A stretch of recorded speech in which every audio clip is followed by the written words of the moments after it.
Hello guys, this is LadyEm from Christian Manga Forums. I'm glad to have you here. I'm here representing the Christian Manga Podcast. Now, if you haven't noticed, this isn't exactly a podcast. This is more like a video vlog thing.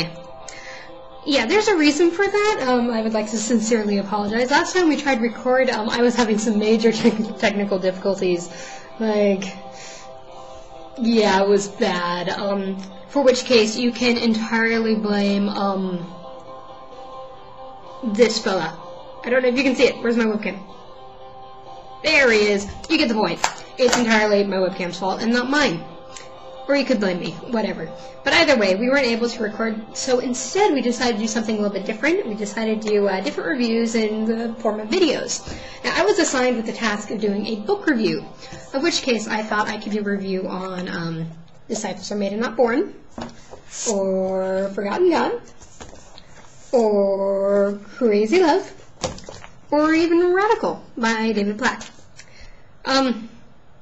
However, after thinking about it a little bit, I realized a few things. One, I haven't read this book yet. Two, I'm only halfway through this book.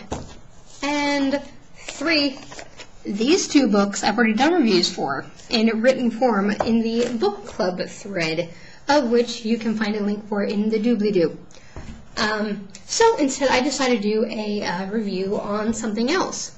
Now, before I continue with what I'm doing a review on, I'd like to say that this summer I was a missionary in Japan. It was only for 10 weeks, so technically it's a short-term trip, even though for some that may seem like a very long time.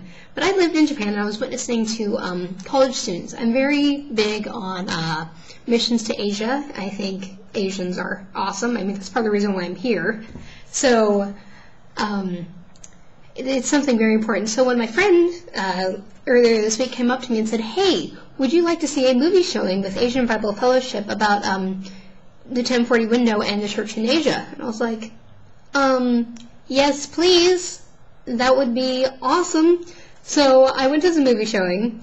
Now, those of you who don't know, the 1040 window is an area from 10 degrees to 40 degrees north, and it's this big block of area which pretty much contains most of the world's population between Africa and Asia, of which Japan is in there.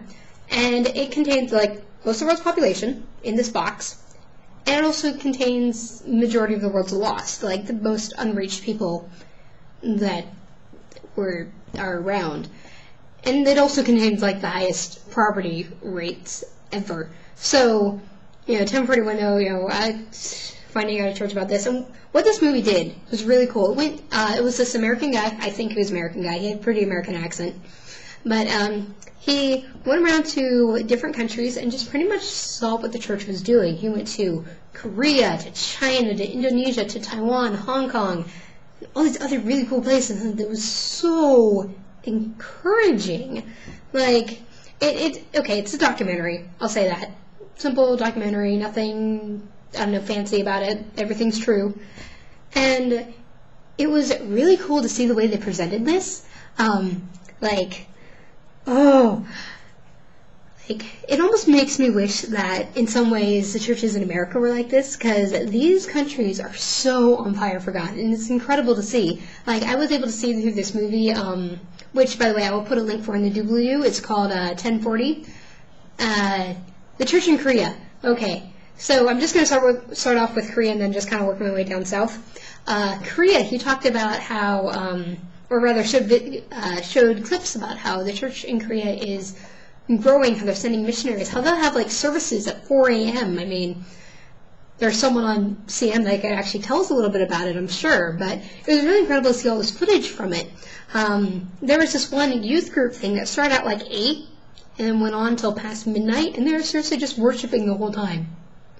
So cool. Like, and they just weren't, like, if you guys have ever seen To Save a Life, that movie, there's this one part where the main kid, I can't remember his name, but he criticizes the youth groups because what they're doing is they have this silly little game set up in the beginning, and then they just kind of, like, chat.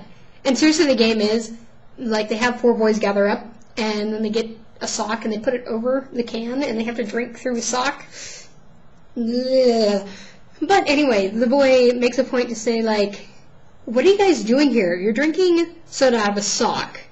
You know, if you're going to believe this, why not let it change you instead of just drinking a soda out of a sock? So this is kind of how I saw that. Like, this youth group I saw was a representation of how it should change us. It was so cool. Talked about how the church in China, like, may not be, like, well known, but there are gatherings. People are pretty serious. In a little house church in China, you can feel the presence of God with, just a few people. God can move in these areas. In Hong Kong, which I found this really cool because I actually met Hong Kong people from a trip in Japan. They actually came for a mission trip to Japan, and they were from Hong Kong. Hong Kong is about 20% Christian or so. Statistics change depending on who you go to. The people who I talked to who were from Hong Kong, though, said it was about 20%. Their church is amazing. They have some really interesting things going on in the media. Taiwan also has some interesting things going on in the media, which is, incredible. And, okay, if you can't tell, like, I just found this movie to be amazing. Like, I can't even remember, like, everything that went on, but my expression the whole time was this. It was just, like, beaming ear to ear. I couldn't stop smiling. Like, one of the reasons why I really recommend this video is because it really shows you what God is doing, and I find that incredible. Indonesia is apparently, I didn't know this beforehand, but, like, the country with the highest amount of Muslims. I had no idea. And they were just showing about how they'd have these gatherings, and, like, hundreds and hundreds of people would come to know Christ in one gathering. I mean, this is reminding me of the church in Acts. I mean, they just go around and, like, thousands of people would come to Christ in one day. Of course, we look at that in America and we're like, that would never happen. Yeah, it would. But are we actually utilizing that ability? Not so much here. I mean, it kind of makes me just want to go there so I can see what it looks like to have God's Spirit moving significantly among these people. It's so incredible to see what God can do. Yet, at the end of the video, I noticed something that kind of broke my heart. We talked about all these different countries and all these ways that God was moving in Asia, and how the church in Asia was rising up to take the place of where the church in the West has kind of failed all of a sudden. It's like the church in the West was the center for the church, but that's kind of moved on to Asia now. And that was really incredible to hear, and I'm, like, so excited because I'm planning on living there, hopefully, one day. I'm still hoping that's part of God's plan. I want to be able to see that. But there was one country missing. Japan was never mentioned. That kind of broke my heart a little bit, but I can completely understand. I'd just like to say in this, like, the church in Japan is not growing at all. And, when it first arrived, I can't remember when, like, 16th century, don't quote me on this because I'm going to be wrong, but it came a long time ago by a priest with the last name of Xavier, which always reminds me of X-Men. But it came, like, a long time ago, and at first it was really great because the shogunate was pretty much saying, hey, the traders with the Dutch, this is awesome, you guys can stay here and talk about whatever religion you want, we don't really care. And then as time went on, like, they had some other, the government had some other problems they had to deal with, and once those problems were solved, they looked to the Christians and realized, oh, hey, look, the Christian church is actually kind of big and maybe a threat to our power. And they pretty much executed all the Christians. Like, and ever since then, the church in Japan has not grown. Like, it has stayed less than 1% since then, and that happened hundreds of years ago. So I find it really sad to see that we're hearing all these reports of the churches in Korea, the churches in China, the churches in Hong Kong, Taiwan, Indonesia, all these really cool places, and yet the place where probably most of our hearts are, considering that we are a Christian manga group, they're not having any growth at all. I'm not so sure what can be done to change that at this point, but I believe that part of this review is really, one, the movie's awesome, I recommend it, but two, it's to really open up our eyes to see the needs for the spiritual growth, lack thereof, in Japan. I mean, it's really called to pray for these different countries as they are sending out missionaries. Korea is probably sending out more missionaries than percentage-wise than we are by now. So, like, just prayer that the people of Japan will know the gospel. I find it very aggravating to see, or rather not aggravating, distressful. What's a good adjective? I'm not sure, but I'm sure you guys know what I'm talking about. But it's really difficult to see that my friends that I made in Japan may never know of Christ just because they're not open. So with this review, I'm going to ask for a prayer request. Pray that the church in Japan will be more open to hearing the gospel, that they will have need to hear it, and not just idly live their lives, really. Continue praying for the church in Asia.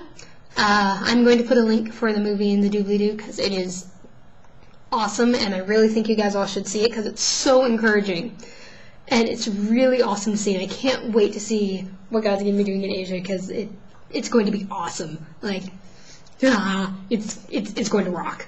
And we're probably going to be alive to see it, so it'll be intense. So just be praying for the church in Asia and all this stuff.